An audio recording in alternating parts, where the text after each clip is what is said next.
I see you. I see you. Claudia M.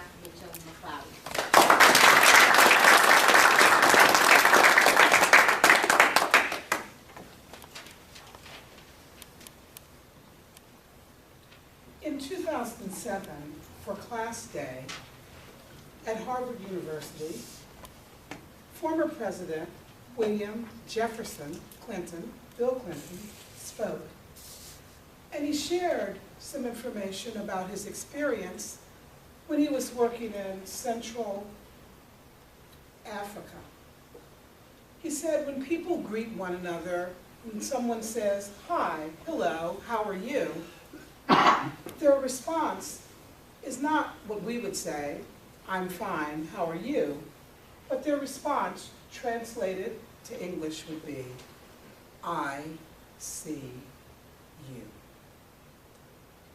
Contest mistress, fellow Toastmasters and honored guests, most of us are very focused on ourselves.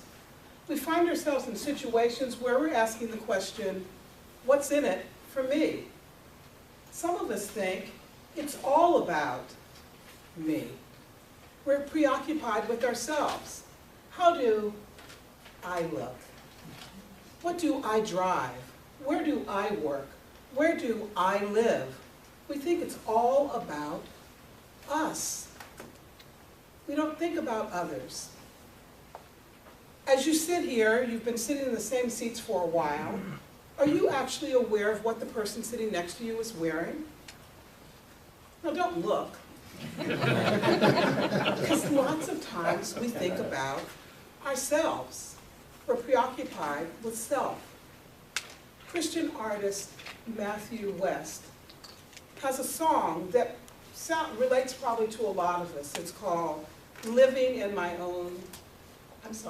My Own Little World. We're living in our own little world, concerned about ourselves. We don't see what's going on around us. We don't realize how many people are hurting, how many people are challenged with things going on around them.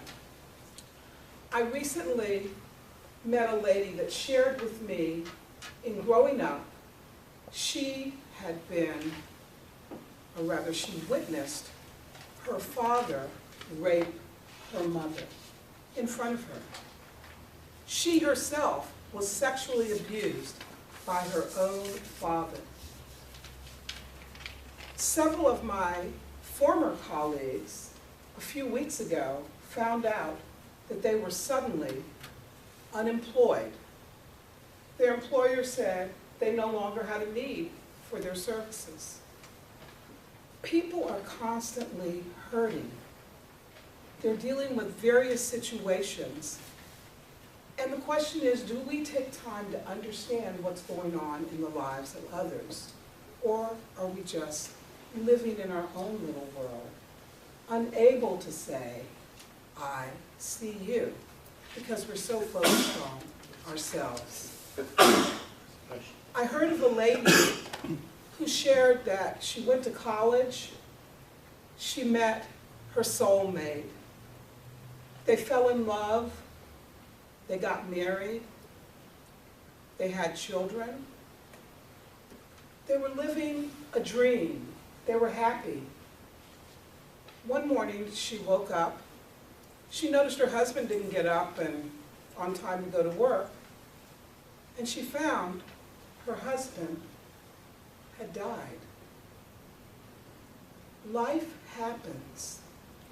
We never know what people are experiencing.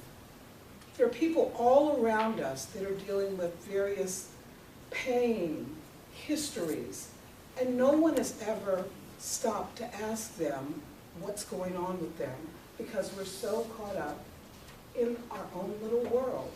We're not able to ask that question, or we're not able to actually say, I see you.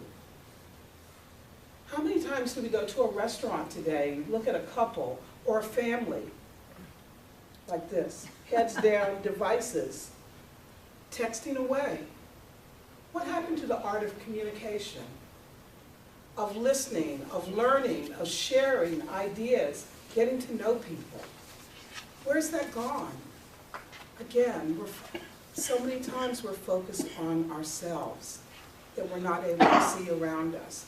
When we're driving, going back and forth to work, the usual route, do we see the person standing on the road with a sign that says, "We'll work for food"? Do we see the person who has a disabled vehicle? Do we ever think, I could be that person that's homeless. I could be that person that's unemployed. I could be that person. In the words of the radio legend Paul Harvey, do we ask that question, what's the real story? What's the rest of the story? We have to be intentional to get to know people. It takes time. It won't just happen. We have to engage them and really find out and ask, how are you doing? Wanting to know what that answer is. Sometimes it takes caring, it takes sharing, it takes being there. And that doesn't mean just being in the same space, occupying the same room. It takes focus and actually seeing people. In the words of Diana Ross, we need to reach out and touch somebody's hand and make this world a better place if you can. And as you travel along the trail and you pass someone, you will be able to say, I see you.